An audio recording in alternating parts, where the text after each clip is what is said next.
검찰청 폐지됐습니다. 이제 정청래 대표가 사표 내고 나온도 여기 계신 한명도 원내대표에서 잘 처리됐잖아. 이제 다 끝났잖아요. 물론 앞으로 해가야죠. 꼭 정청래 대표 해야 됩니까? 1인 1표제 됐잖아. 이제 1인 1표제 검찰 개혁을 앞으로 먹고 살까요? 계속 이재명 대통령께서 그랬잖아요. 다 이제 검찰 개혁 다 끝났는데 극히 예외적인 경우에 보안 수사권 수기 좀 해봐라. 이걸 가지고 대통령의 진위를 왜곡하고 대통령을 반개혁으로 몰아붙이는 유시민 작가 같은 말에 동조하고 침묵하면서 어떻게 대통령을 공격하는 얘기를 방치할 수가 있습니까? 말이 됩니까, 여러분? 누가 혼자 이재명을 지키자고 그랬어요? 같이 유시민의 공격에 같이 싸워줘야 같이 지키는 거 아닙니까? 당대표 잘했어. 열심히 했어. 이제 왜 또 해야 될 이유가 뭐예요 도대체? 검찰개혁 1인 1표가 또 당대표에? 저 송영길 2021년 3월 9일 0.73%로 졌습니다. 머리를 쇠망치를 맞아고 하면서도 머리에 붕대를 감고 이재명을 위해 뛰었습니다. 0.73% 졌지만 3월 10일 그 다음날 모든 책임을 지고 사표를 냈습니다. 여러분 왜 나오냐고. 왜 나와 지금. 뭘 하겠다는 거야. 뭘 맨날 검찰개혁 명청대전이 없습니까? 없는 걸 지금 없는 거를 만들었단 말이에요. 도대체 실제로 대통령께서 잠을 못 이루고 있습니다. 이 당정관계 때문에. 송영길이 직접 만날 사람이 하는 걸 믿어야지 않겠습니까? 왜 그렇게 대통령을 빗박하면서 뭘 어떻게 대통령을 성공시키겠다는 거예요? 한미 FTA를 뒷받침했습니다. 한미 FTA를 선봉에서 반대하는 이런 사람이 어떻게 글로벌 대한민국의 집권연합의 대표가 될 수 있겠습니까? 어떻게 세계 정세를 아냐고. 이게 도대체 경제를 알고 있습니까? 저 송영길 송가 보세요. 아이 정청래 쉬면 되지 뭘 또 올라 그러냐고. 정청래를 죽이는 길입니다. 이번에 또 나와서 심판을 받을 것입니다. 정청래가 죽는 길입니다. 쉬어야 됩니다. 이번에 쉬게 해주세요. 쉬게 해주세요. 여러분 정말 마음을 비웁시다. 마음을 비워. 얼마나 좋은 지금 시기냐고. 이걸 놓치면 되겠습니까? 네, 기호 1번 송영길 후보님의 멋진 연설이었습니다. 감사합니다. 이재명 대통령의 국정수행 부정평가가 취임 후 처음으로 50%를 넘어섰습니다. 리얼미터 조사에서 긍정평가는 45.9, 부정평가는 50.5였습니다. 지지율 하락을 어느 한 사건 탓으로만 돌릴 수 없겠지요. 증시와 부동산, 개헌 논란이 복합적으로 작용했을 것입니다.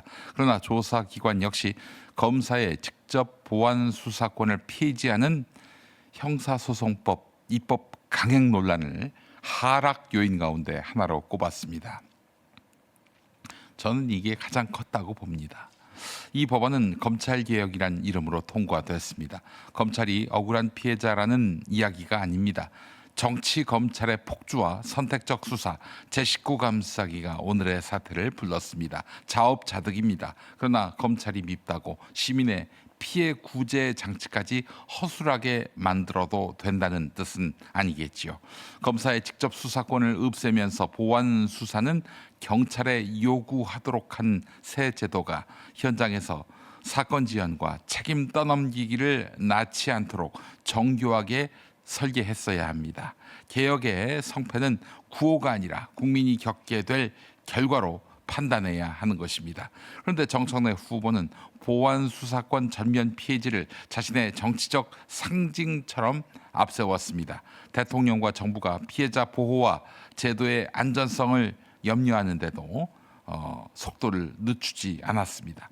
대통령이 외교 순방을 통해 성과를 만들 때마다 당에서는 새로운 갈등과 논쟁이 터져 나왔습니다. 지방선거도 광역단체장 숫자로는 민주당이 이겼다고 하지만 핵심 승부처인 서울에서 패했습니다.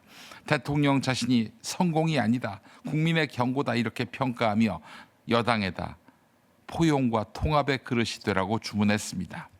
여당 대표의 역할은 대통령보다 더 큰 목소리를 내는 것이 아닙니다. 국정의 빈틈을 메우고 야당과 협상하며 중도층까지 담을 수 있는 그릇을 만드는 것입니다. 그런데 지난 1년 동안 국민 눈에 들어온 것은 원팀이 아니라 명청대전 아니었습니까? 더 우려스러운 것은 유시민 작가 발언에 대한 정청래 후보의 태도입니다. 유 작가는 대통령이 당의 중요 인사를 자기 뜻대로 채우려 한다며 대통령의 지배를 받는 당은 망한다라고 했고 대통령의 국정 운영을 마키아벨리식이라고 공격했습니다. 이에 대해서 정청래 후보는 노 코멘트라고 했습니다. 대통령을 향한 거친 비난에는 침묵하면서 출마 선언에서는 대통령 이름을 수십 차례 외쳤어요. 그렇다고 충성이 입증되는 것입니까? 말로는 대통령을 지지한다면서 실제 정치적 선택은 계속 대통령을 곤란하게 만든다면 묻지 않을 수 없습니다. 권력욕에 사로잡힌 것입니까? 아니면 대통령이 실패하더라도 자신의 정치적 기반만 지키면 된다는 것입니까?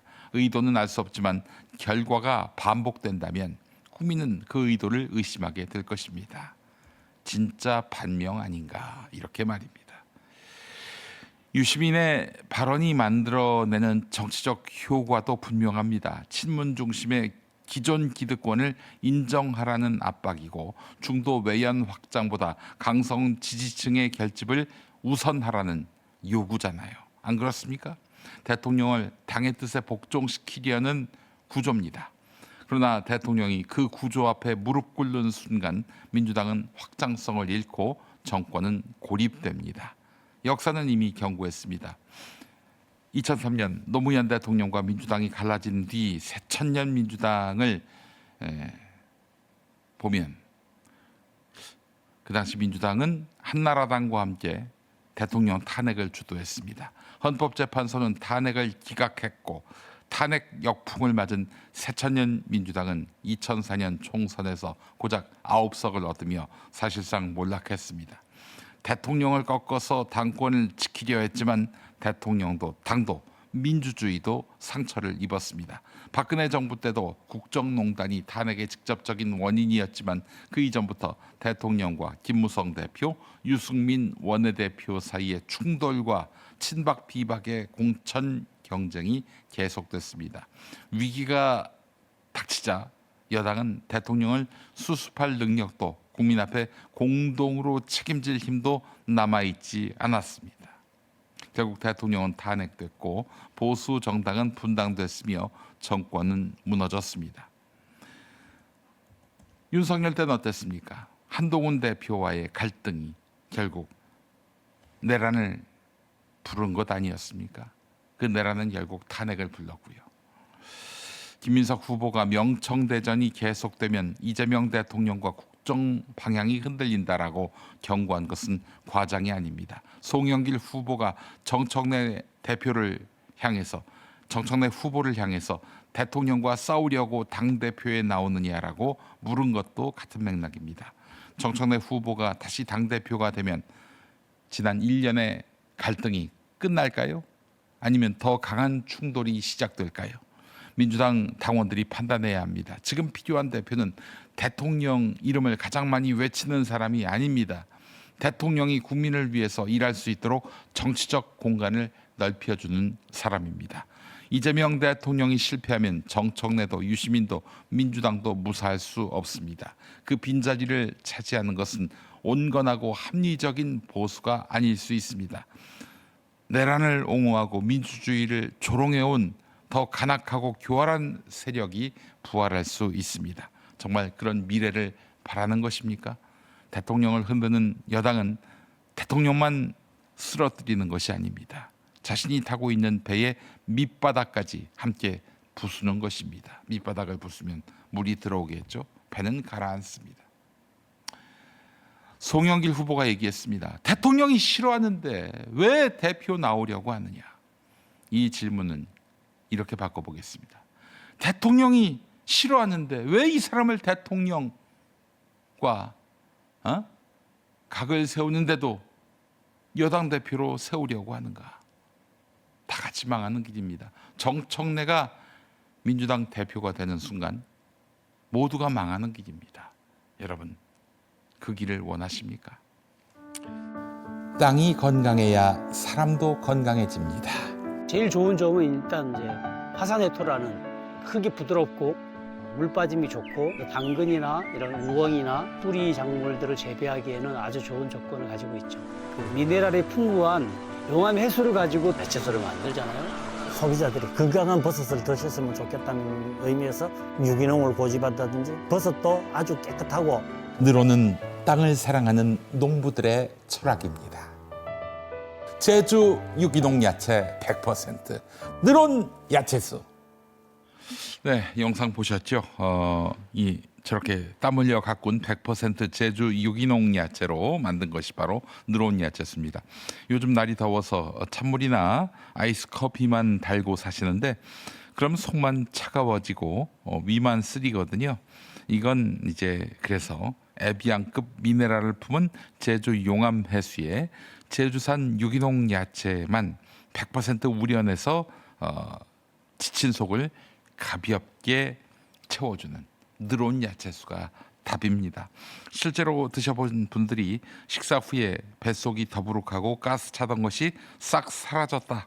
아침에 화장실 가는 게 더욱 가벼워졌고 편해졌다라는 말씀을 해주셨습니다. 이 늘어온 야채수를 가장 똑똑하게 드시는 방법.